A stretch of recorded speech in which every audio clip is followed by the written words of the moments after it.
Donc, non, je sais plus. Soit un petit 2 du grand 3, soit un réacteur. Le grand 3 c'était quoi? C'était action mécanique. Action mécanique, donc on y va. Donc, petit 2. Petit 2, force usuelle. Et on commence un cours assez chiant, parce que c'est un catalogue, et les catalogues, c'est chiant, mais il y a un moment donné, il faut le faire. Et on va y passer un peu de temps à chaque fois, pour que vous compreniez ce que c'est. Donc la première force par laquelle je vais commencer, qui est en fait la première force historique d'une certaine façon, c'est la gravitation.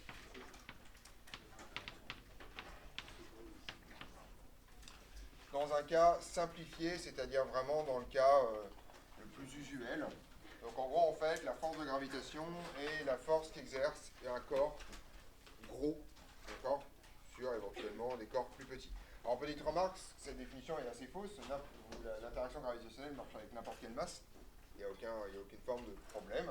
Mais factuellement, c'est une force qui est extrêmement faible. Vous savez très très bien que si jamais votre voisin ou votre voisine vous attire fortement, ce n'est probablement pas par interaction gravitationnelle. Ceci n'est pas une excuse physiquement valable. D'accord. Voilà.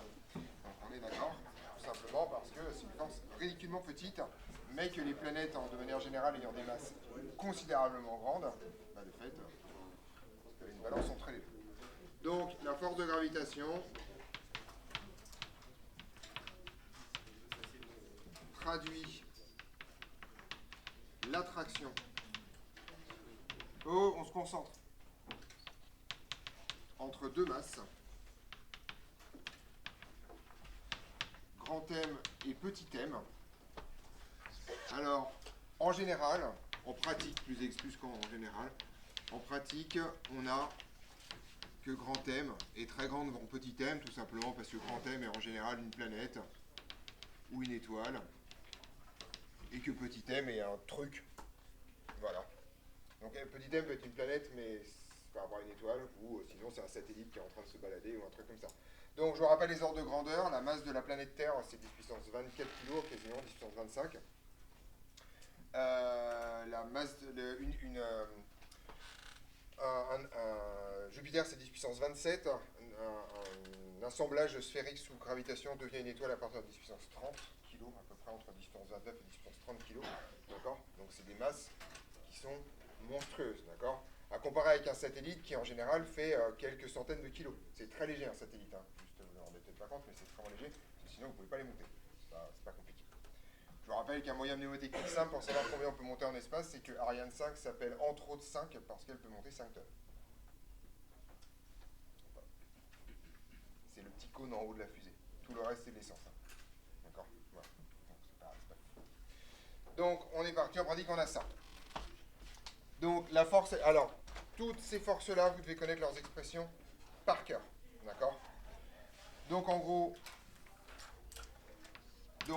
la force gravitationnelle s'exprime a priori en coordonnées sphériques. D'accord. En sphérique, on appelle ER le vecteur on va dire de grand M vers petit m. Je mets des guillemets autour parce que je devrais mettre des points a priori. Mais voilà, d'accord. Donc je vais faire un dessin pour préciser l'intégralité de mes notations. Donc en gros, vous avez en général une planète. Je vais appeler son centre O. Ah, mais je suis très con. Ouais, c'est pas très grave. Voilà. Et ici, je vais appeler ça le point P. D'accord. Voilà. Donc ce truc-là a une masse grand M, et ce truc-là, le point P, a une masse petit m. J'appelle pas grand M pour des raisons évidentes. Voilà. Je sais pas pourquoi je fais ça. Pourquoi je les appelle pas M1, M2 plutôt. Non mais ouais, parce que oui. Bon, je vais le faire comme ça, c'est pas grave. Donc il est possible que vous n'ayez pas exactement les mêmes notations dans votre poly, c'est pas grave, ça vous fera réfléchir. Ça vous fera le plus grand bien. D'accord. Voilà. Donc, je crois dans le poly j'ai mis M1, M2. Un truc assez symétrique. Voilà. Et donc ER est comment? Il est comment le vecteur ER? Il y a les deux versions. Morgane. De P vers O, bah non. Tu connais pas des coordonnées sphériques. de O vers P. Je te demande le vecteur ER, pas la force. Hein. D'accord. Ok. Et effectivement, c'est à ton tour maintenant. La force, elle est comment? De P vers O. D'accord. Alors ça, c'est une bizarrerie de la force gravitationnelle. Elle est toujours attractive. D'accord. Tout simplement parce qu'on ne connaît pas de masse négative. Enfin, il y a des raisons pour lesquelles il n'y a pas de masse négative, a priori. Mais si la relativité a raison. Mais a priori, voilà. Ça n'existe pas. Donc, l'expression de la force à ce moment-là, c'est la suivante. La force, c'est en fait une constante qu'on appelle G comme ça, un peu moche, d'accord, fois grand M fois petit m, divisé par R carré fois ER. Et comme cette force est toujours attractive, qu'est-ce qui manque? Non, un vecteur uni.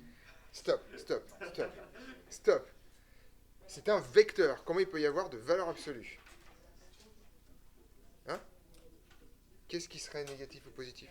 La constante, non, elle est positive. Donc maintenant, comme elle est attractive, qu'est-ce qui manque?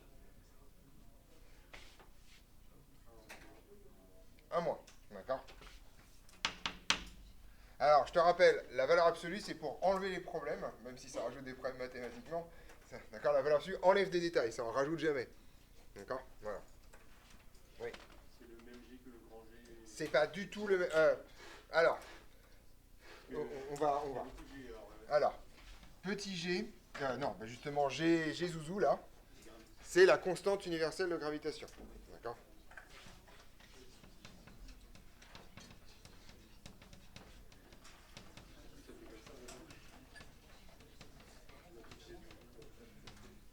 Qui vaut à peu près 6, oui, bah vas-y. Effectivement, qui vaut à peu près 6,66 10 puissance moins 11. Ça, c'était très désagréable comme question. Alors, vous pouvez le faire rapidement. C'est des newtons divisés par des kilogrammes carrés multipliés par des longueurs au carré, d'accord? Donc déjà, vous pouvez l'écrire comme ça. Newton, mètre carré, kilogramme moins 2. D'accord?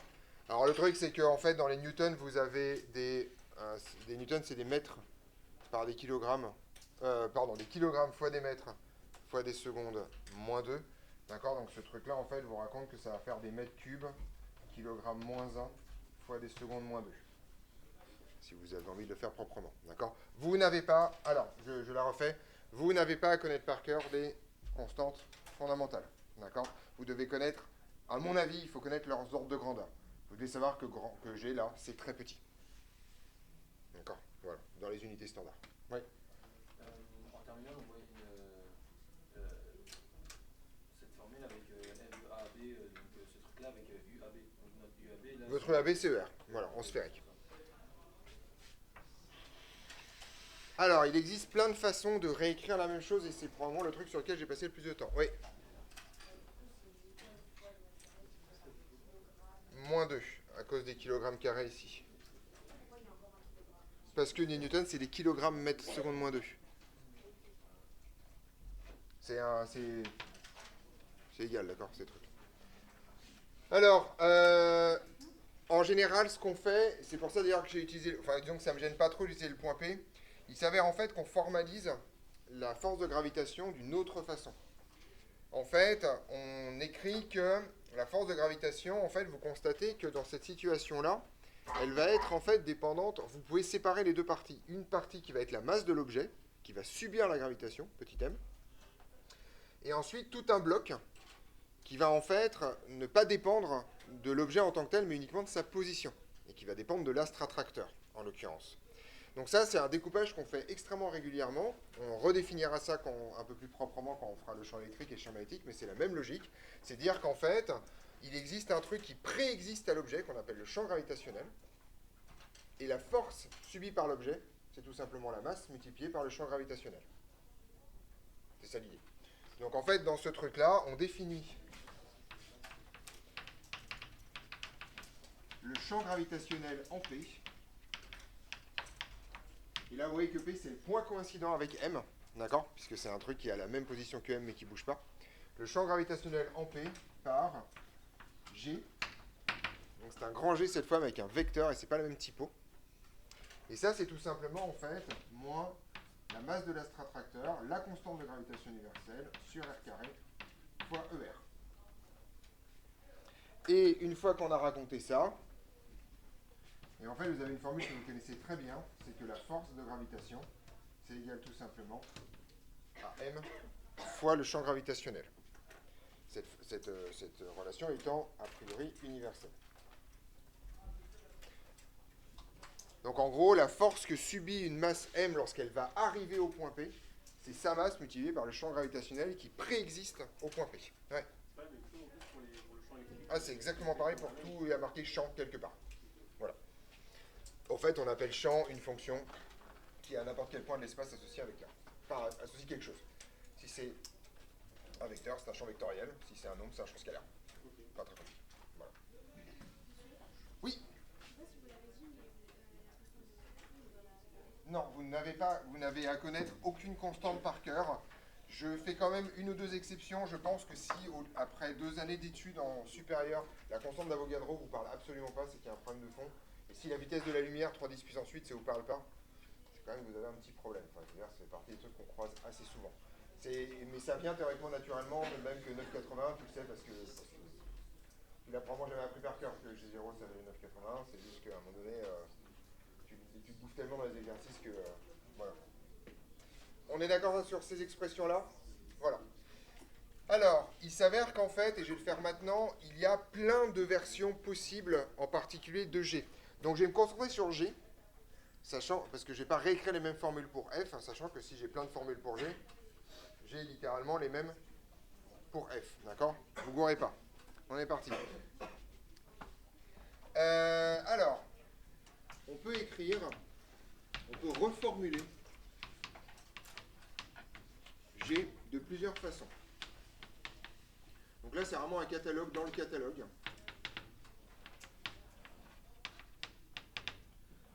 Alors la première façon, c'est d'écrire la chose suivante. Vous pouvez dire que G, ça va être en fait G fois grand M, facteur du vecteur OP, sur OP au cube. Donc ce que j'ai fait en fait, j'ai simplement multiplié tout ça par la longueur OP. D'accord? Et vous voyez qu'en fait, OP fois ER, ça vaut le vecteur OP, et en bas, j'ai tout simplement un OP au cube. Cette expression-là est extrêmement sympathique, en particulier si vous n'avez pas envie de vous coltiner un système de coordonnées. D'accord? Et exprimer ça directement avec des vecteurs. C'est une possibilité. Alors, beaucoup plus utile, c'est en fait si l'attracteur, on va dire, est une planète, ou plutôt est une sphère, on va dire que ça marche avec les étoiles, de rayon grand R. D'accord? Donc en gros, ça c'est un cas extrêmement courant. En fait, vous êtes en train d'étudier un satellite, par exemple, sur de la Terre, par exemple. Et donc, votre planète, en fait, a un rayon grand R. Vous avez toujours votre point P ici, d'accord? Petit r vaut tout ça, on est d'accord? Et donc là, on va définir un truc. On définit l'altitude Z par grand R moins petit r. L'inverse. Petit r moins grand R. Donc Z, en fait, c'est ici.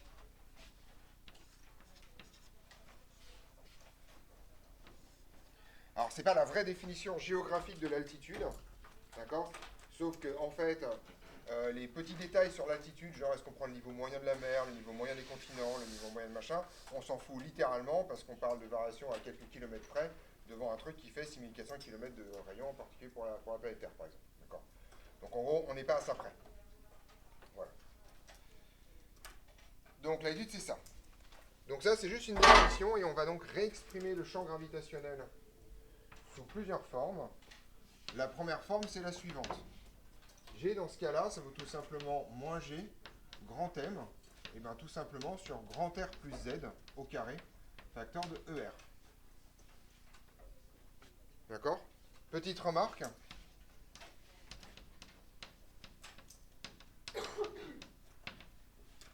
ER vaut aussi EZ. Puisque EZ, c'est bien le vecteur qui pointe dans la direction et le sens qu'on a lorsque Z augmente. Et ici, Z et R sont collinaires. Vous commencez à voir les saletés sur le fait que vous pouvez utiliser des notations qui ressemblent à des systèmes de coordonnées, mais qui ne sont pas bien imbriqués les uns dans les autres, parce que EZ et ER, en général, c'est pas collinaire. D'accord? Donc méfiez-vous comme la peste de ça. Ici, on appelle ça EZ, non pas parce que c'est un système de coordonnées cartésien, mais parce que c'est le vecteur qui correspond à la variation de Z. Mais c'est un EZ qui est en coordonnées sphériques, là. D'accord? On est au clair là-dessus? D'où le fait que vous devez exercer fortement votre intelligence sur le sujet, quand même. Là. Ça, c'est pas le EZ des cartésiens, c'est le EZ des sphériques. Mais il n'y a pas de EZ en sphérique. Bah non, parce que c'est ER. Ok? Méfiez-vous. D'accord, voilà. Donc voilà la truc que j'aime bien ici, sans aucune forme de problème, qui est en fonction de l'altitude dans cette histoire. D'accord. Et il n'y a pas grand chose d'autre à raconter. Si, un truc dont je vais avoir besoin dans pas longtemps, c'est qu'on peut donc calculer à partir de ce moment-là le champ gravitationnel à la surface de l'astre. Et le champ gravitationnel à la surface de l'astre, il suffit de prendre quoi? Je sais pas si c'est la surface de l'astre. Je sais pas, dans cette forme-là, il faut prendre quoi? Qu'est-ce qu'on... Non mais il n'y a pas... Z égale à combien? Ouais. Z égale à 0, d'accord? Donc ça c'est important, c'est un calcul qu'on vous demandera souvent de faire. En Z égale 0, on a le champ à la surface de l'astre qu'on appelle G0. Et G0 c'est moins grand G, grand M, sur grand R carré. Et puis éventuellement ER. Comme ça. J'ai juste pris Z égale 0 dans l'expression, ou petit r égale grand R dans l'expression. Est-ce que ces formules sont à connaître par cœur? Probablement pas, d'accord? Peut-être ça. Mais vous voyez qu'en fait, c'est juste une réécriture du champ gravitationnel en changeant les paramètres divers et variés. D'accord? Voilà. Donc vous avez, bien sûr, vous prenez tout par, multipliez tout par M, et vous avez les diverses expressions de la force sur le sujet. On n'est pas, c'est pas mortel. J'ai l'impression d'oublier un truc, mais je crois que j'ai tout, non? Moi j'ai tout. Voilà. Moi j'ai tout. Voilà, c'est bon. Enfin, je sais ce que j'oublie, mais c'est normal que ce soit pas là. Voilà. Petite remarque, dans votre fiche sur les forces, quand vous allez la lire, pour essayer de faire le lien avec ça, vous aurez des trucs du type énergie potentielle, etc. Pour l'instant, c'est pas au programme, on verra ça là. Vous allez les apprendre dès le départ, vous les boufferez de toute façon. Donc, voilà. Mais pour l'instant, comme vous ne comprenez pas ce que c'est pas forcément ça. Voilà. Ceci va nous permettre de passer au petit v, si je ne me trompe pas, qui est ce qu'on appelle le poids. Alors, je suis un peu gêné, mais je vais faire un truc simple. En première approximation, parce qu'en fait, en vrai, c'est pas tout à fait ça. En première approximation, le poids, c'est l'expression de la force gravitationnelle quand vous êtes suffisamment proche de la planète pour la considérer comme plate. C'est ça qui se passe. C'est ça qu'on appelle le poids.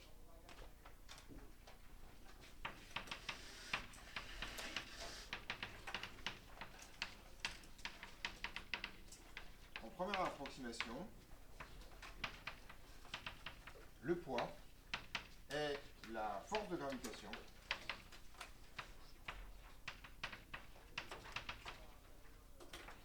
si on est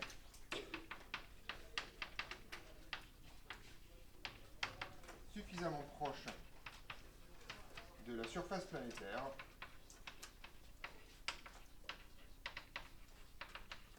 pour la considérer comme plate. Oui. Je pourrais, mais bon. C'est plus une observation en fait, enfin, c'est ça qu'on appelle le poids, quoi. Mais si tu veux la mettre en vert, il n'y a pas de problème. Alors, pour celles et ceux que ça intéresse, divers points. Le côté première approximation, c'est parce qu'en fait, si vous êtes sur la planète Terre en particulier, la Terre tournant sur elle-même, en fait, dans la définition du poids, se rajoute la force centrifuge. D'accord? Donc, en théorie, il y a une autre composante qui se rajoute sur le poids, qui a tendance à faire en sorte que la verticale locale ne passe pas par le centre de la Terre, elle est un peu décalée à cause de la force centrifuge. Ça, vous verrez ça l'année prochaine. Donc, quand Madame Bouvresse vous donnera la vraie définition du poids, vous gueulez pas en disant ah monsieur B il a dit le contraire, d'accord? J'ai dit en première approximation, d'accord? Voilà. Ce qui m'intéresse dans cette définition, c'est la chose suivante. Vous ne mettez pas la gravitation et le poids dans le bilan des forces. Vous choisissez votre camp, camarade. Soit vous prenez ça, soit vous considérez que vous êtes proche du sol, que le sol est tout plat, et vous prenez ça. Mais vous ne mettez pas les deux. On est d'accord? En particulier, si vous avez un satellite, vous ne mettez pas le poids vers le bas du dessin. D'accord? Faites pas ça. Je le vois tous les ans, donc faites pas genre, ah mais qui est le déjà? D'accord, voilà, ok, voilà. On est au clair là-dessus? Alors, le côté suffisamment... Oui, je t'écoute. C'est la même chose. C'est écrit en gros. C'est écrit en gros, c'est la même chose. Donc c'est soit le poids, soit la gravitation. Pas les deux, sinon c'est la même force. D'accord.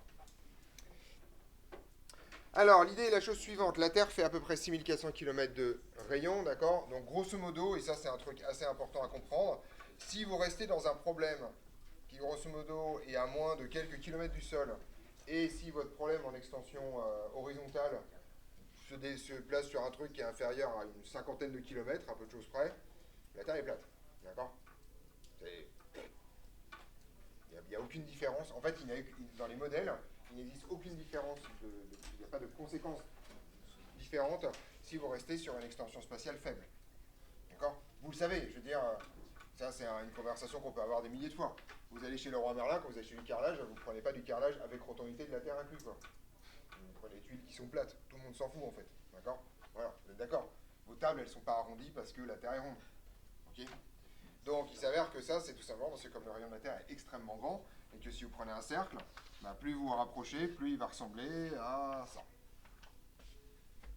Voilà, c'est juste une histoire de zoom. Ok? Donc, c'est ça que vous allez utiliser le plus souvent pour les problèmes mécaniques primitifs, d'accord? Voilà. Alors, à partir de ce moment-là, c'est pas extrêmement compliqué, puisque la Terre est considérée comme plate. Vous avez donc un truc ici, d'accord? Un sol, et ce truc-là, ça porte un nom, ça s'appelle l'horizontale. D'accord? Et c'est une ligne, d'accord? C'est plat. Et la direction comme ça là, ça s'appelle la verticale. Je vais vous apprendre des nouveaux mots quand même, d'accord? Parce que ça fait du bien d'avoir un peu de vocabulaire à Noël. Vu du jeu, il faut les placer, d'accord? Ça s'appelle comment le point là, vers lequel ça pointe? La verticale, là, ça s'appelle comment le point? Alors ça s'appelle le zénith. D'accord? Et encore plus classe, l'autre côté du zénith, par là, c'est où? Le cozénith. Non, le cozénith serait plutôt par là. Vous connaissez le mot? Personne n'a déjà entendu parler de ce truc-là? Ça s'appelle le nadir. Voilà. Vous avez le droit de les placer à Noël, tranquillement. Hein? Bah, droite-gauche, si tu veux. La droite, la gauche, c'est chiant, ça dépend comment on se place, quoi. Voilà. Donc, ça c'est pareil, c'est chiant, ça dépend comment on entend. Voilà. On est d'accord? Nadir Zénith. Apprenez ça. Ça fait classe dans votre culture générale, quand même. C'est propre, quoi. Petite remarque, en France, le soleil n'est jamais au zénith, pour information. Et donc, et de façon plus simple, je vais définir aussi des vocabulaires de direction. Par là, ça s'appelle ascendant. Et par là, ça s'appelle descendant. Voilà, ça c'était pas dur. Alors, c'est la première année où j'écris ces définitions explicitement au tableau, juste parce que je me suis rendu compte l'année dernière qu'il y a des gens qui ne comprenaient pas ascendant. Donc maintenant, je l'écris. Voilà. Je sais, voilà.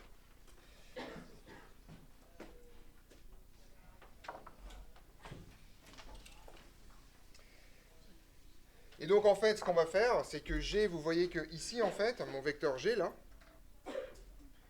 mon vecteur ER ne change plus de direction du tout, il est toujours dans la même direction, d'accord, qui est en fait dans la direction vers EZ ascendant.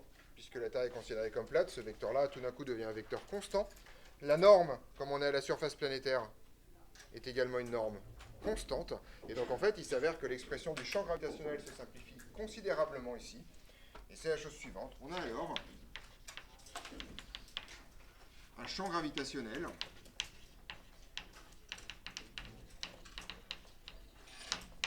Et ce champ gravitationnel porte un autre nom qu'il est hyper important de retenir, appelé également accélération de la pesanteur.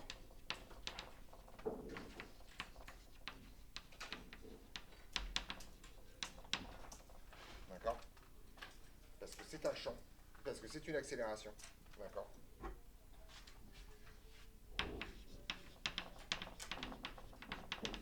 Qui s'écrit G, voilà, qui est égal en fait à G0 moins E Z ascendant.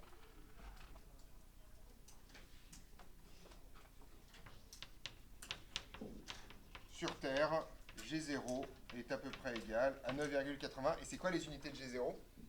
Vu que ça s'appelle l'accélération de la pesanteur, c'est des mètres secondes moins 2. Donc je sais que les nouveaux programmes de terminale vous apprennent que G est en newton par kilogramme, d'accord, ce qui est effectivement la version champ gravitationnel du problème, c'est une force divisée par une masse, d'accord. Mais vous pouvez retenir que les newtons par kilogramme, c'est aussi des mètres secondes moins 2, c'est une accélération. Voilà, d'accord. Oui, c'est le vecteur EZ ascendant. Je sais pas pourquoi j'ai mis une virgule d'ailleurs. Voilà. Ok, je la refais. Voilà. EZ ascendant qui, comme son nom l'indique, est un vecteur unitaire, vertical, dirigé vers dans le sens de l'ascension. D'accord? D'où le moins ici. Puisque la gravitation est essentiellement dirigée vers le bas. D'accord? Voilà. Si vous ne retenez pas ça, je vous invite à sortir par la fenêtre et à vérifier que vous arrivez bien au deuxième étage.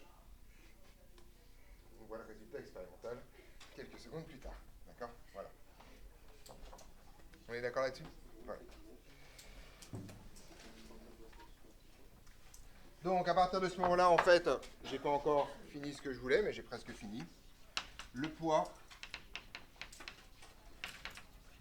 vaut alors, tout simplement, M fois G.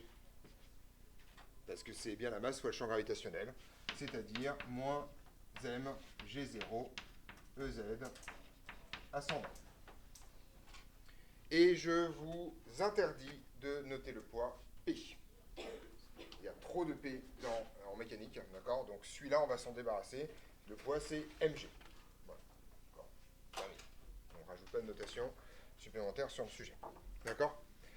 Donc ça, c'est le début de... Donc toutes les forces vont être décrites comme ça. En particulier, vous allez avoir des vecteurs unitaires qui vont se balader, qui sont des vecteurs qui traduisent le sens physique des choses.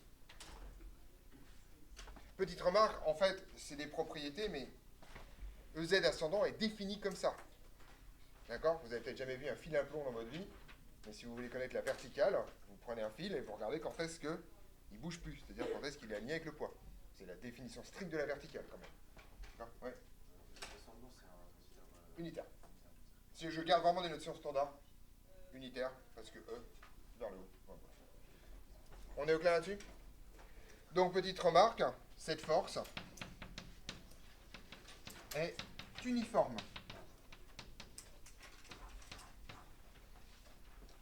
Autrement dit, c'est la même partout. D'accord? Tranquillement. Un bon point de vue de platiste, comme on les aime. D'accord? Voilà. À ce propos, vous avez vu le clown là hier qui s'est... Il y a un globiste américain qui s'est fait financer un voyage en Antarctique pour prouver au monde que le soleil se couchait en Antarctique. Et bah, il a l'air bien con. Voilà. Parce que le soleil se couche pas en Antarctique quand on est en hiver. Quoi. Voilà. Voilà. Terminé. Voilà. Non, il y a des voyages assez réguliers en fait. Voilà. C'est un peu j'ai un peu de peine parfois pour ces gens quand même. Bon, un voyage gratos en Antarctique, c'est pas non plus... Enfin, c'est pas... Ouais, bon, voilà, quoi. Bah bon. Fin de la parenthèse, mais voilà, ça me fait un peu de peine, quand même. C'est ça, oui, là, pour le coup, la tue du pingouin, quoi. On est d'accord sur le poids? C'est bon? Deuxième force que vous avez à connaître, qui est en fait, et ça, je veux vraiment que vous reteniez ça, une version approchée de la force précédente. D'accord? Donc en gros, en termes d'exercice, soit vous étudiez un truc assez loin de la Terre, donc des trucs en orbite, des machins, etc., etc., soit vous étudiez des trucs proches du sol, auquel cas vous utilisez la deuxième. Simple, pas dur. Petit c, c'est ça. Force de rappel d'un ressort. D'accord? Donc l'idée est d'essayer d'exprimer ce que fait un ressort. D'accord? Donc on considère un ressort dont une extrémité est fixe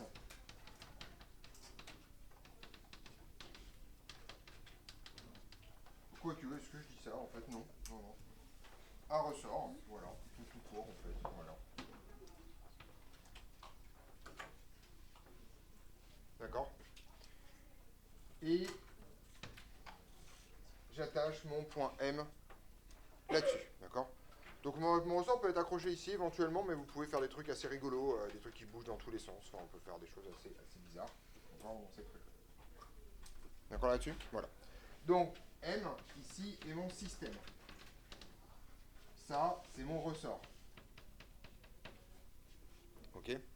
Et je vais définir en premier lieu un vecteur que je vais appeler, un vecteur unitaire que je vais appeler E du ressort vers le système, d'accord? Qui est un vecteur unitaire, dirigé par le ressort, et dont le sens est du ressort vers le système, d'accord?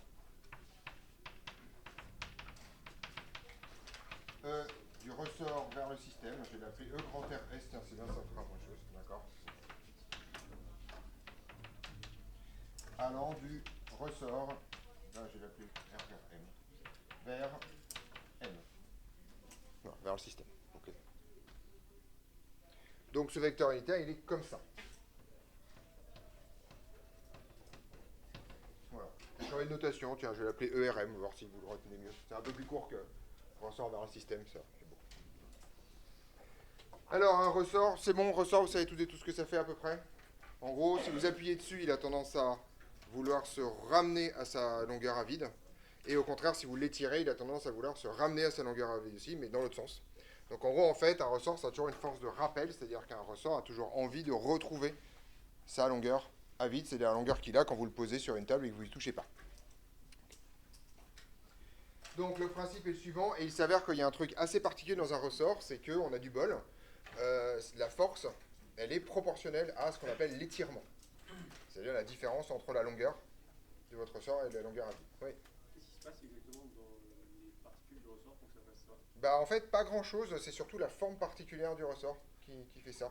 Et ça fait une espèce d'inclinaison comme ça, et effectivement, tu tords un peu les liaisons à l'intérieur, mais tu les casses pas. Donc, je suis content de ça, ça se passe.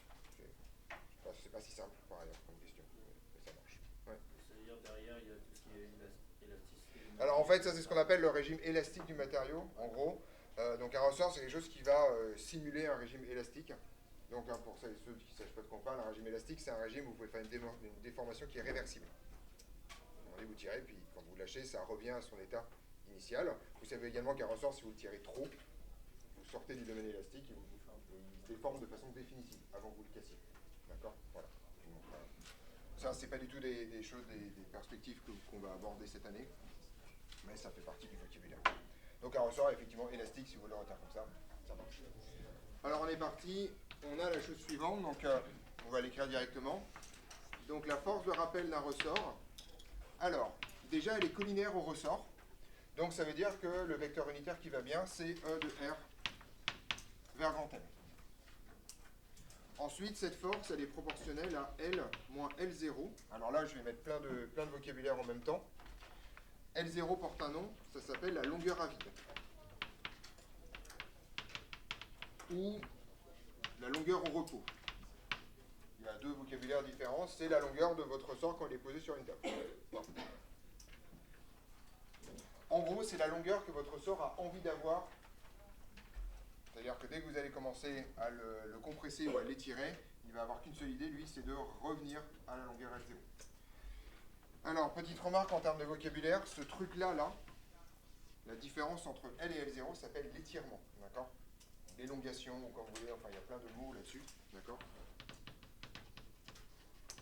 Cet étirement peut être négatif, c'est ce qui se passe dans le cas d'une compression, d'accord? Alors, après on va faire un peu d'analyse là-dessus, on l'a fait ensemble tout à l'heure en TD, mais on va la refaire. Vous voyez que ce vecteur, il est vers l'extérieur du ressort, on est d'accord? Or, quand vous étirez votre ressort, la force est plutôt dans l'autre sens, puisque le ressort a envie de reculer. Dans ce cas-là, L moins L0 est positif. Donc, il manque un moins, pour vous rappeler que grosso modo, ça va dans l'autre sens. Petite remarque, ça marche dans l'autre sens. Dès que L devient plus petit que L0, votre étirement devient négatif, et votre force, elle est bien dans le sens du ressort, donc ça se passe bien. Et vous avez, entre les deux, une constante, ne serait-ce que pour que ce soit homogène, d'accord? Et ce truc-là porte un nom, car ça s'appelle la constante de Raeder.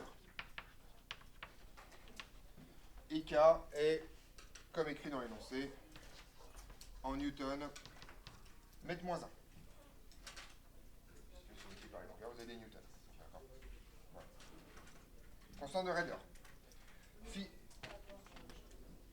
Raeder, comme Raeder. Ouais. Ça dépend. Alors, ça dépend du matériau, la longueur L, mais ça dépend aussi comment c'est construit. Il y a vraiment des ratios de diamètre. Ah, pardon. J'allais demander, vous avez dit tout à l'heure, si on dépasse une certaine. Oui, le moment où ça casse, oui, c'est ça. Bah, oui. Ouais. Ça se déforme, oui, ça dépend, oui. J'avais bien deviné la fin de ta question, il n'y a pas de problème. Donc, ça dépend essentiellement du ratio entre la forme et le diamètre de ton fil. Enfin, le diamètre du ressort, mais le diamètre du fil que tu utilises. Et du matériau un peu en lui-même, probablement. Probablement. Mais là, pour le coup, ça dépasse mes compétences techniques. Oula, vas-y, ok, d'accord.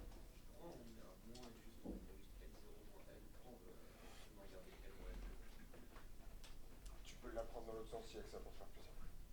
Voilà. Le côté L, moi je l'aime bien parce que le côté moi j'aime bien, ça traduit vraiment la force de rappel, c'est-à-dire que c'est opposé aux déformations que tu fais. Voilà.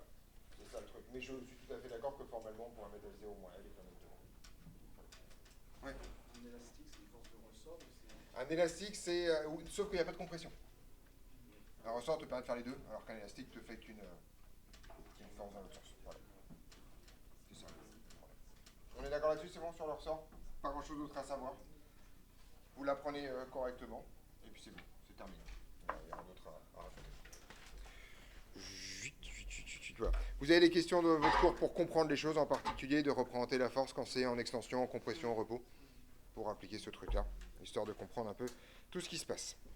En ce qui concerne les forces conservatives, même si vous ne savez pas encore ce que c'est, on a terminé. Donc les forces sympas. Pour l'instant, vous pouvez appeler ça des forces sympas. Voilà. Donc on a terminé les 3 forces sympas. Ou les 2 forces ennemies, si vous préférez.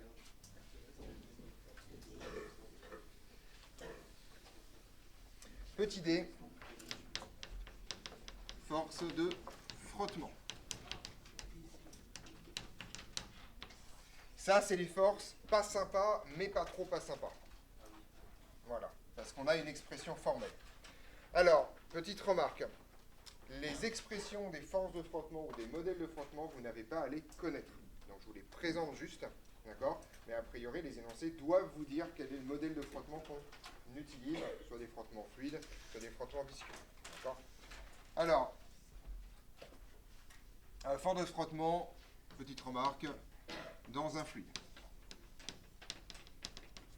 Autrement dit, on ne parle pas ici des forces de frottement de contact, d'accord, solide, c'est une loi de Coulomb, ça vous verrez ça l'année prochaine.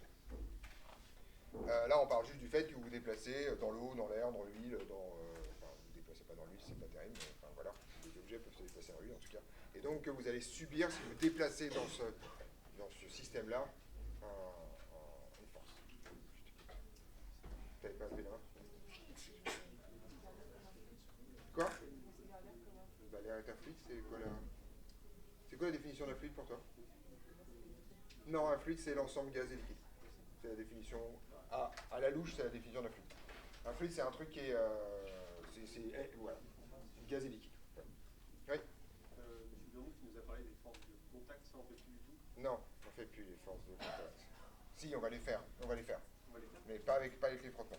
Les frottements, c'est l'année prochaine. C'est l'autre côté. Ça arrive, si vous m'interrompez pas tout le temps, ça va arriver. Mais là, vas-y, je t'écoute. Ouais, j'avais juste une question.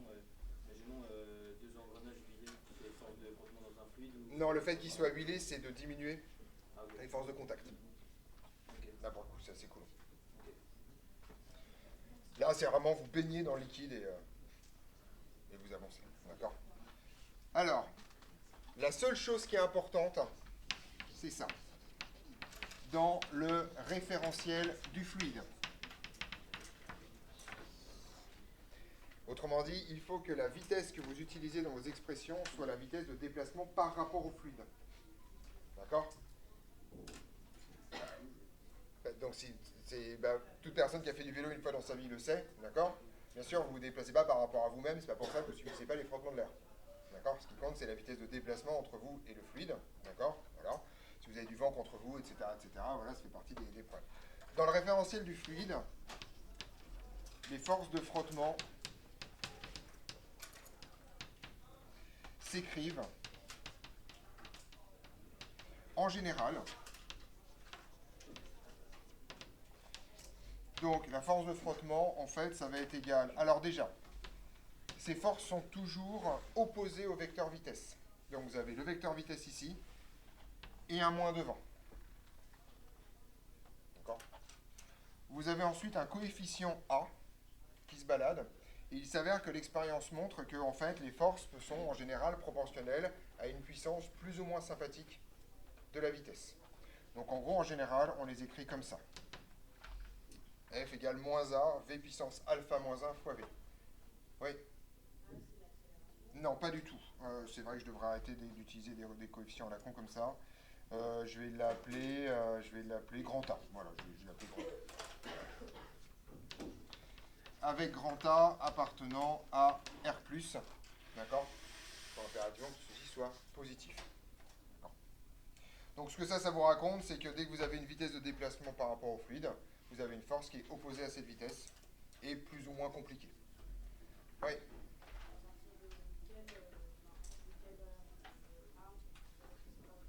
Cette réponse n'a pas de solution parce que ça dépend de alpha et puis ça dépend des autres forces surtout.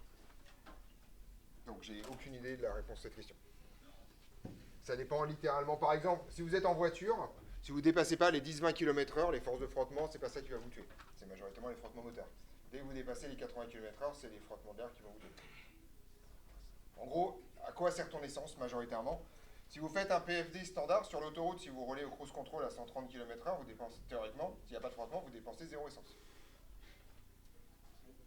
D'accord?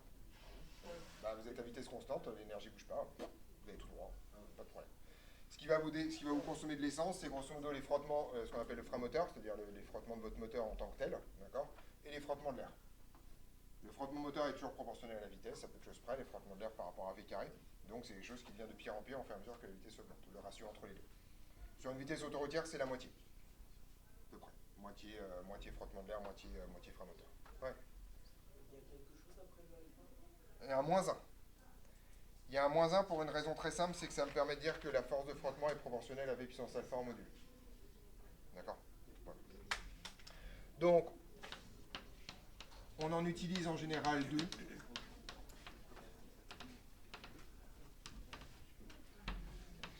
Donc ça, je veux qu'au moins ce soit dans un coin de votre esprit. Le premier, c'est les frottements visqueux pour lesquels alpha égale 1. Donc ça, c'est ce qui se passe quand vous avez un déplacement dans un fluide très visqueux, de l'huile, du miel, etc., d'accord? Dans des trucs visqueux, quoi. Voilà, d'accord. Donc là, ici, la force, elle va s'écrire moins lambda V. En général, on utilise lambda. Vous voyez que donc le terme en alpha moins 1 ici vous donne 1, puisque alpha moins 1 vaut 0. D'accord? Ça fait un truc simple. Et le deuxième, c'est ce qu'on appelle les frottements fluides.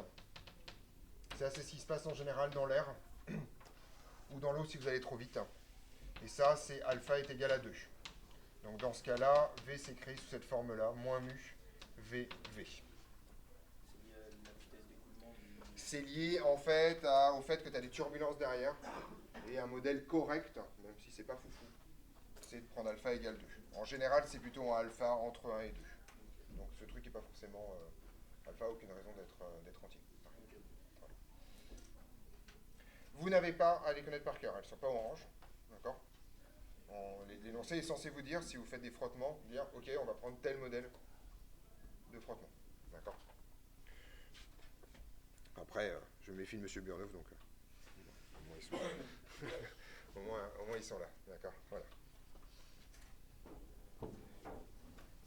Donc souvenez-vous surtout du fait que c'est en moins V, d'accord? Moins quelque chose fois V pour dire que c'est opposé à votre vitesse quoi qu'il arrive. Petit E. Réaction d'un support bidimensionnel.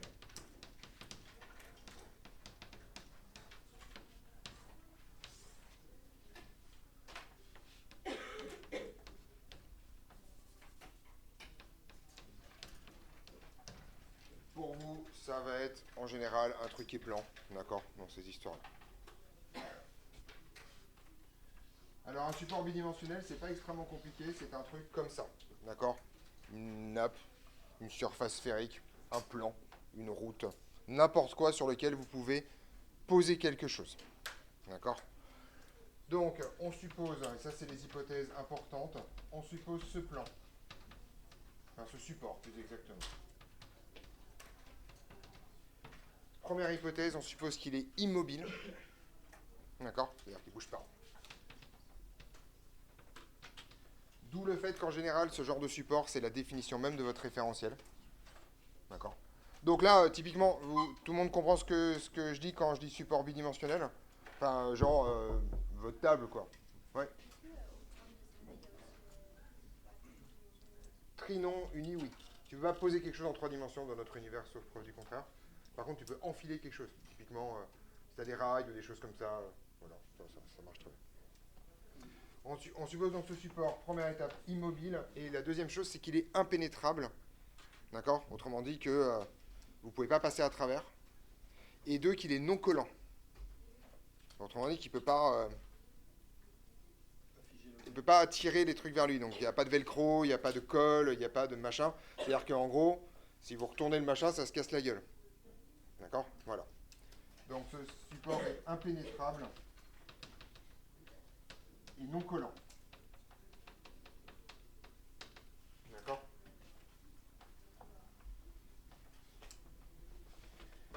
Oui. Est-ce qu'une table, par exemple, qui se casse pas au bout d'un certain poids, elle est considérée comme pénétrable?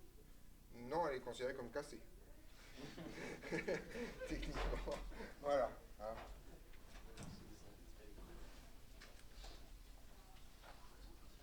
Au bout, mécaniquement, si la table casse, à un moment donné, il n'y a plus de support. Quoi. Voilà. Donc elle est juste cassée. Voilà. Tu n'es pas rentré à l'intérieur de la table, tu es juste passé à travers. Voilà. Ouais. Du coup, par exemple, un tapis roulant, ça marche pas. Un tapis roulant, ça marche pas. Par exemple, dans les ascenseurs, dans les escalators. Il y a des escalators. Alors, effectivement, en fait, c'est pas que ça marche pas, c'est qu'il faut un peu... Non, tu places dans ton référentiel du tapis roulant. Donc, il Faut qu'il bouge pas. Parce que s'il bouge après, il faut... S'il bouge, il y a 2-3 trucs chiants en particulier. Ben, voilà. Pour l'instant, voilà. Je vais juste faire ça. Je fais les choses. Alors, déjà, si dans ce cas-là, tout le monde maîtrise ce que je raconte, je suis hyper content. D'accord, voilà. Alors, petite remarque, comme a priori, on passe pas notre vie à poser des trucs sur des fractales, d'accord? Il s'avère que n'importe quel plan, n'importe quelle surface bidimensionnelle, si vous la regardez de suffisamment près, ressemble à un plan. D'accord? Un truc tout plat. Ok? Parce qu'on passe pas notre vie à poser des soucoupes, des tasses à café sur des trucs de Mendelbrot ou ces fonctions tentes ou des carrés comme ça. Non, à un moment donné, c'est plat. Quoi. Donc en gros, de toute façon, ça va finir par ressembler à un truc comme ça. En tout cas, localement. Vous avez donc votre point M ici, d'accord, qui est au point de contact. Alors en fait, c'est un peu subtil. Ça, c'est plutôt le point de contact de M. Donc là, on triche vachement quand on fait des dessins, parce que si vous avez un cube qui est posé, vous étudiez le point G, mais en fait, le point de contact, c'est pas le point G, on est d'accord, vu que c'est au milieu. En général, on remplace tout ça par un point matériel, on fait tout tomber, et ça se passe bien. Alors ici, en fait, comme le support est immobile et surtout est impénétrable et non collant, ça signifie que le support, quand vous allez appuyer quelque chose dessus, va réagir. D'accord? Il va donc créer une force qu'on appelle une réaction. D'accord? Donc voilà, ça c'est hyper important cette histoire. C'est que votre support réagit parce qu'il doit conserver son impénétrabilité. Cette force donc n'a pas d'expression a priori. Elle va dépendre de ce que vous faites. D'accord? Il y a une différence essentielle quand je pose cet objet sur la table et si je monte sur la table. D'accord? Tout simplement parce que la contrainte que j'exerce sur la table n'est pas du tout la même. Pourtant, cet objet comme moi-même, quand même, ne passeront pas à travers la table. D'accord? Voilà. Donc, a priori, ça signifie qu'en fait, la table va développer un effort pour m'empêcher de bouger. Et pour que je sois à l'équilibre dans ce cas-là, mais ça peut être même dans des cas de déplacement. Donc ces forces-là, celle-là et la suivante, mais surtout celle-là, elles portent un nom, ça s'appelle des forces adaptatives, parce qu'elles vont s'adapter à la situation extérieure. Petite remarque, elles ne s'adaptent pas uniquement aux forces. Elles s'adaptent aussi au mouvement. Si par exemple vous avez un objet qui se balade sur un plan rond comme ça, d'accord? En fait, la force centrifuge, ou tout simplement pour compenser l'accélération, votre solide va devoir exercer une force qui est plus importante. On est d'accord là-dessus? Donc en fait, la réaction s'adapte à tout. Ouais. Pardon? Ça prend de l'énergie ou pas? Pas du tout. C'est gratos. Ça, pour le coup, c'est bien avec les forces adaptatives, c'est que c'est gratos. Voilà. N s'adapte au contexte. Vraiment, il faut vous enleviez de votre esprit que N est forcément, par exemple, opposé au poids ou opposé aux forces. C'est pas vrai. N s'adapte au contexte, s'adapte à l'accélération, il s'adapte à tout.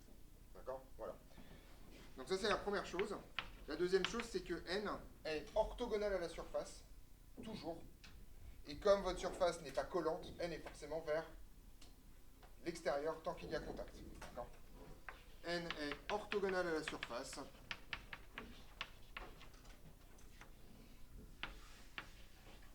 Comme ça, quoi qu'il arrive.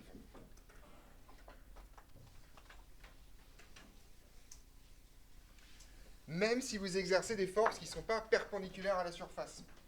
Par exemple, vous avez une force qui est comme ça, N va réagir comme ça. Et s'il n'y a pas de frottement, bah, votre truc va se déplacer. C'est pas compliqué. Avec la composante, comment dirais-je, non orthogonale. Et vous avez une condition hyper importante. N existe, d'accord, est équivalent à dire au fait qu'il y a contact.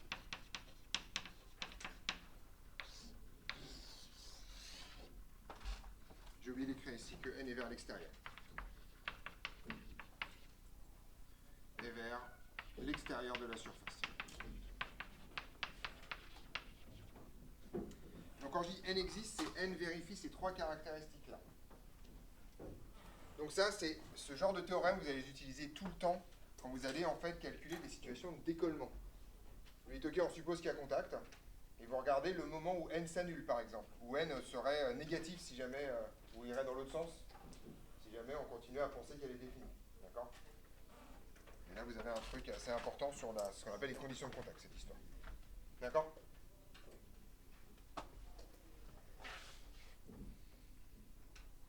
Ok, je ne les ai pas fait dans le bon ordre, mais c'est pas grave.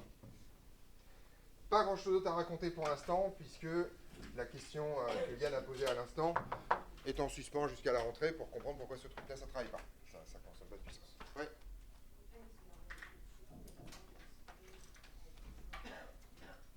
Y a pas. Y a pas. Elle s'adapte. Y a pas. Y a pas. Naïf.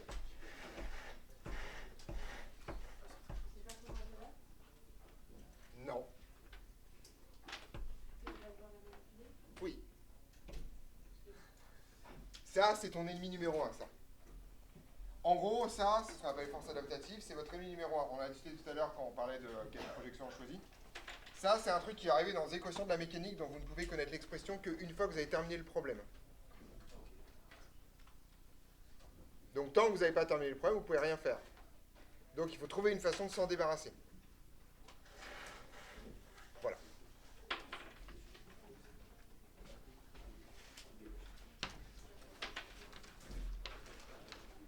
Petit f, si je ne me trompe pas, réaction d'un tige, tension plus exactement.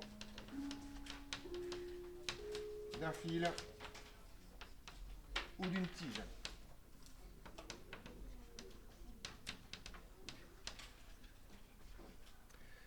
Alors, l'idée est la chose suivante ici. On considère, pour l'instant, je prends une tige. Voilà, je prends une tige.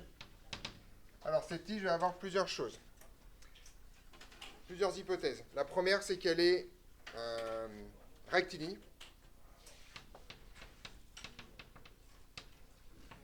Cette tige est indéformable, d'accord? C'est pas un élastique, c'est pas un ressort.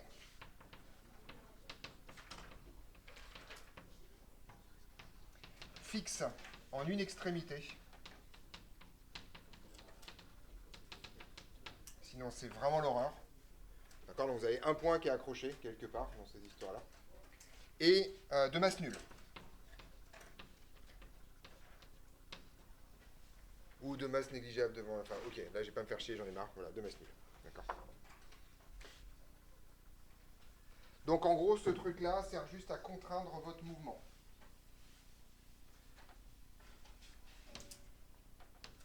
Donc, vous avez ici un point haut, fixe. Et vous avez un truc comme ça. Et là, de l'autre côté, vous avez le système M qui est accroché dessus. D'accord? C'est littéralement un pendule. S'il n'y a que ça, et la gravitation, en tout cas, c'est littéralement un pendule. D'accord? Petite remarque, le fait que votre tige puisse bouger en gardant un point fixe vous impose nécessairement soit une liaison pivot, soit une liaison rotule en haut. Vous savez ce que c'est? Non. Oui, vous faites quoi ici, là? Sérieusement, quoi. Et on a fait la stabilité. Donc, une liaison pivot, c'est une liaison comme des charnières de porte. Des trucs que vous pouvez faire ça, d'accord, dans un seul plan d'oscillation. Et une liaison rotule, c'est un truc comme ça, en fait, en vrai. Un truc que vous pouvez faire, grosso modo, un mouvement plus gros, d'accord? Si votre rotule se comporte comme une liaison rotule, vous allez à l'hôpital très très vite. D'accord? Parce que théoriquement, vous êtes censé faire que ça, avec vos genoux, pas dans tous les sens, d'accord? Sinon, il manque des bouts. Donc, je ne comprends toujours pas pourquoi on a appelé ça une liaison rotule, parce que dans le principe, voilà, c'est pas comme ça. Mais bon, c'est pas grave, d'accord? Donc, en gros, vous supposez qu'ici, c'est libre de se balader, d'accord? Alors, en fait, et ça, c'est un truc absolument magique, ça, c'est la base de l'intégralité des constructions dans le monde. Les poutres, les charpentes, les cathédrales, les ponts, les bateaux, tout vient dans ce que je viens de raconter ici. La tension d'un truc comme ça, elle est forcément collinaire au fil. Quoi que vous fassiez, en extérieur. D'accord? Ça, c'est hyper important parce que c'est ça qui vous permet, quand vous avez un effort comme ça, typiquement la gravitation, de le répartir comme ça. Et de le reporter comme ça. Si vous vivez dans une maison, c'est la raison pour laquelle le toit ne tombe pas sur votre tronche. Voilà. C'est pour ça qu'on fait des arcs de cerf, qu'on fait des haubans dans les bateaux, on fait des haubans sur les ponts. C'est pour ça qu'on fait des arches dans les églises. C'est pour ça qu'on fait tout ça. Là. Pour une tige, j'entends. Là, c'est en compression. Donc, on est parti. La tension exercée sur M est, donc la tension, je vais l'appeler grand T, est toujours collinaire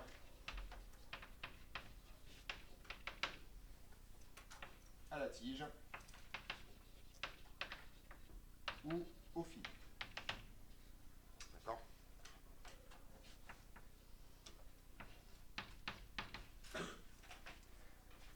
Alors, donc ça marche dans les deux cas, que ce soit une tige ou un fil. Il y a une différence entre les deux, c'est qu'une tige peut pousser quelque chose, puisqu'elle n'est pas déformable, alors qu'un fil ne peut pas. Vous êtes d'accord qu'avec un fil, vous ne pouvez pas... Ben, vous êtes d'accord, vous pouvez passer le balai avec une ficelle, en gros, quoi. Voilà. Pour parler très clairement. D'accord? Donc, en gros, l'idée, c'est que pour un fil,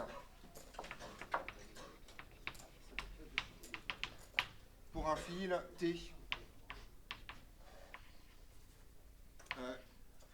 est vers le fil. Pour une tige, par contre, vous faites ce que vous voulez. Voilà. Oui. Hein? C'est une force.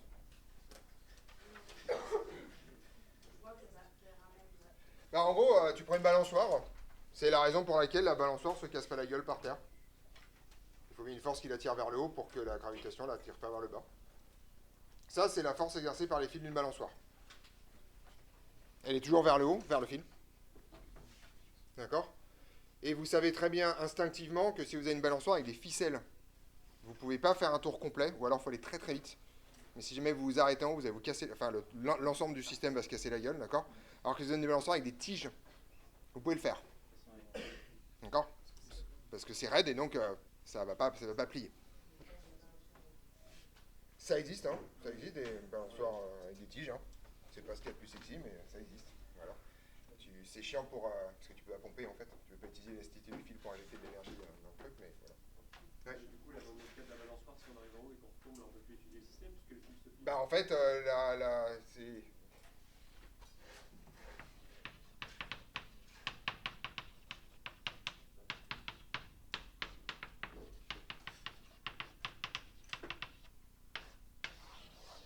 Merci, tu peux lire mon cours. Voilà. Le fil est tordu, T est défini avec toutes ses contraintes. C'est-à-dire qu'effectivement, si T a tendance à passer dans l'autre sens, et ben le fil va se détendre. Voilà. Pour une tige, il n'y a aucun problème, parce que la tige peut encaisser les changements de sens. Ouais. Il y a une relation avec tout ce que tu fais sur le truc, même conversation que j'ai eue tout à l'heure avec Alicia, c'est merdique. Il n'y a pas d'expression formelle de T, puisque vous le voyez sur une balançoire, hein, d'accord? Encore une fois, si je me mets sur une balançoire et que je mets ma fille sur une balançoire, T n'aura pas la même tranche. Pas du tout. Petit facteur 2, très discrètement. Voilà, d'accord. Voilà. Et T va s'adapter. Et vous savez aussi, ça vous le savez par force centrifuge, que quand vous faites de la balançoire, c'est pas du tout la même tension si c'est immobile que si vous passez pleine balle en bas. D'accord? La tension va être beaucoup plus forte au fur et à mesure. Donc ça va s'adapter aux forces que vous exercez, au mouvement que vous avez, en particulier à l'accélération que vous avez. Et il n'y a pas d'expression formelle, tout simplement parce que ça s'adapte à tout le reste. Ouais. T peut être supérieur à MG. T peut être largement supérieur à MG, sans aucune forme de problème. Ok. C'est un problème que...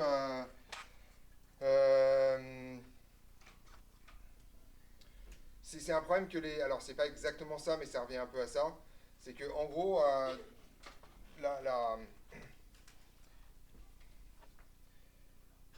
en gros, si tu fais la même chose, mais plutôt avec N, mais ça revient à peu près au même, d'accord? En fait, en gros, non, si tu fais de la balançoire, mais que tu décides de faire de la balançoire avec une vitesse de rotation qui t'amène à genre Mach 2, Mach 3, voilà, faut avoir un peu envie. Voilà, donc grosso modo, tu t'es un peu remonté comme ça, tu t'es mis un bon réacteur de rafale derrière et tu as mis ça pleine balle, d'accord? En gros, il s'avère qu'à un moment donné, tu vas avoir des effets considérables et en partie, tu vas subir une force de la part de la balançoire juste pour que tu restes dessus, qui va être considérable vers le haut, d'accord? Et donc, tout va bouffer. Et ça, c'est un truc que les pilotes de chasse connaissent très très bien. Si tu fais un bad looping comme ça avec très élevé, en fait, tu as les vaisseaux sanguins des yeux qui explosent à cause de la surpression à l'intérieur, ça s'appelle le voile rouge, et donc tu as littéralement, voilà.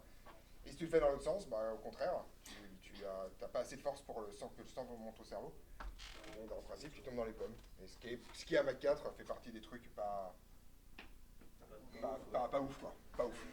Pas ouf. Tomber dans les pommes dans un avion à Mach 4, ça t'a intérêt à très vite quand même. Voilà. Bon, c'est ça y est. Voilà. Donc c'est tout ce genre de conneries en fait. Hein. Voilà.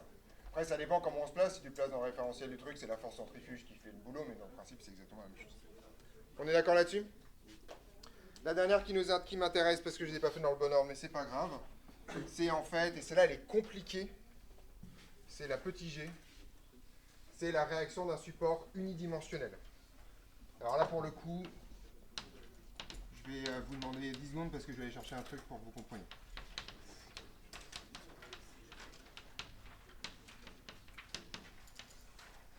Je reviens tout de suite.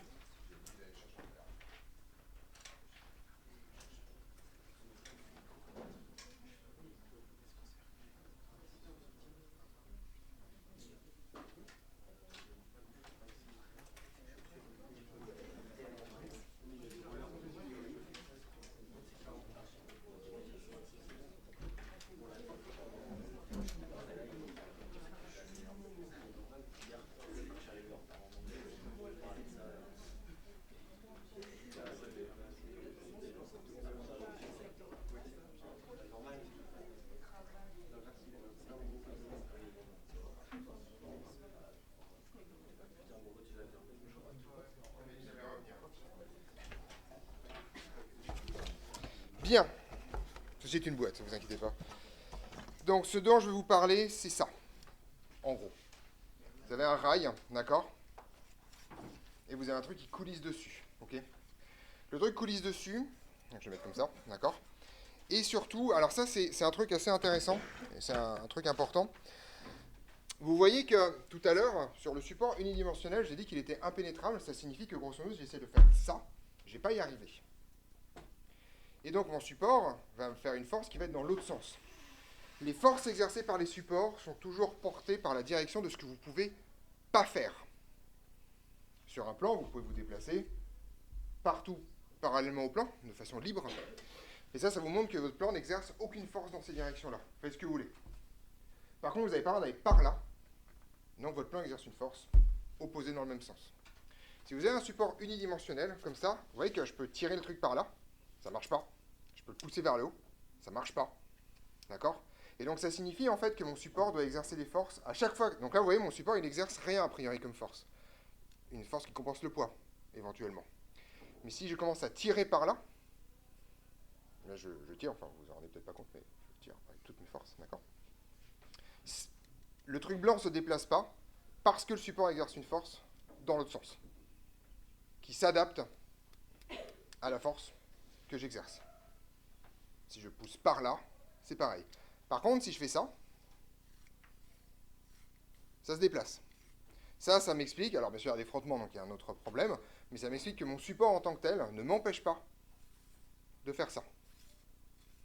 Autrement dit, ça signifie que mon support, a priori, il peut y avoir des composantes nulles, va exercer des forces dans toutes les directions, sauf dans la direction du support lui-même. Oui, enfin, ça s'oppose une direction? Merci. Voilà. J'allais dire oui, mais en fait non. Voilà. D'accord? On est d'accord là-dessus? Donc ça, c'est vraiment un truc que vous devez retenir. Petite remarque, j'en profite. Ceci est une liaison rotule. D'accord? Une sphère qui se balade à l'intérieur d'une autre sphère. D'accord? Oui, l'engin, voilà. Ça c'est une liaison pivot. Un cylindre dans un autre cylindre. D'accord? Voilà. Donc, si votre genou... Donc, voilà, votre genou, il a le droit de faire ça. Votre genou, a priori, il n'a pas le droit de faire ça. Voilà, ok. Voilà. Ok, hein, voilà. Ça a le droit de faire ça, d'accord? La seule liaison quasiment... Enfin, rotule, c'est pas complet, parce que vous pouvez pas déboîter le truc complètement. Mais c'est ici, d'accord? Je vous rappelle que ceci est le principal acte évolutif de l'histoire de l'humanité, quand même, contrairement à ce qu'on pense. Parce que c'est ça qui permet de jeter des trucs sur d'autres trucs. Et de les brancher. Voilà. D'accord? Juste pour information. Voilà. On est la seule espèce à avoir ça, hein, juste pour information. Enfin, les singes un peu, mais voilà, mais sinon, voilà, c'est pas ça. Voilà, c'est ça, puis après, voilà, c'est le truc. Donc on est parti, donc en gros, prenez un support unidimensionnel comme ça. Alors, tous ces trucs s'appliquent à des cas de base, genre les fêtes foraines, les machins qui sont attachés à des rails qui sont pas censés se casser la gueule. D'accord? Parce qu'ils sont pas juste posés, ok? Des perles enfilées sur des fils, etc., etc. D'accord? Toutes les histoires de vous balader sur un support unidimensionnel. Faites attention, unidimensionnel ne veut pas dire rectiligne. Unidimensionnel veut dire juste 1D. D'accord? Donc votre système M, en fait, il est comme ça. Et il est astreint, en fait, à se promener le long de ce truc-là. D'accord? Et donc, votre support va exercer une force. D'accord? Comme ça, qu'on va appeler N. Alors, je le mets comme ça. Donc, on a ici que N est orthogonal au support. Aussi. Sauf que, et ça c'est vraiment un problème de géométrie, être orthogonal à un plan vous définit une direction. Être orthogonal à un fil vous définit une infinité de directions. On est d'accord? Donc, N peut avoir deux composantes orthogonales au support. La seule chose que vous savez, c'est que, on fait une petite révision rapide, juste histoire de vous achever à la fin, c'est que en base de Freinet, N scalaire T est forcément nul. D'accord? Parce que, voilà, d'accord. Alors, je ne devrais pas l'appeler N, je vais l'appeler grand R. Ça vous embête si je l'appelle grand R? Parce que si j'utilise la base de Freinet dans le même paragraphe et que je mets grand N, ça va mourir. D'accord. R est perpendiculaire au support, donc R, voilà. Donc c'est ça que ça veut dire. Donc en particulier, si vous êtes par exemple autour d'un cercle, vous allez vous imaginer un support circulaire avec un fil, ça signifie que R ne peut pas avoir de composante orthoradiale, forcément radiale, mais ça peut être aussi selon EZ, en fonction des saloperies que vous lui imposez. Donc c'est tout en fait, ça veut dire que R n'a pas de composante le long du support.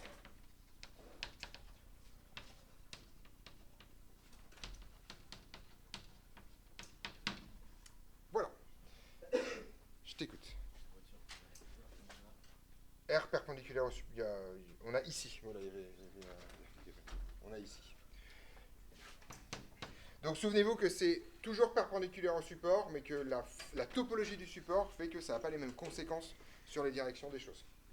Petite remarque ici, R pourrait être vers le bas, par là, n'importe où dans le plan perpendiculaire au support. Là, l'impénétrabilité vous garantit absolument rien. Parce que ça dans n'importe quel sens. Donc en gros, ce que je vous dis, c'est que vous pouvez tirer ce point vers le bas, le support va s'adapter vers le haut, vous pouvez le tirer par là, le support va s'adapter en faisant une force opposée, etc. etc. On est d'accord? Voilà l'idée.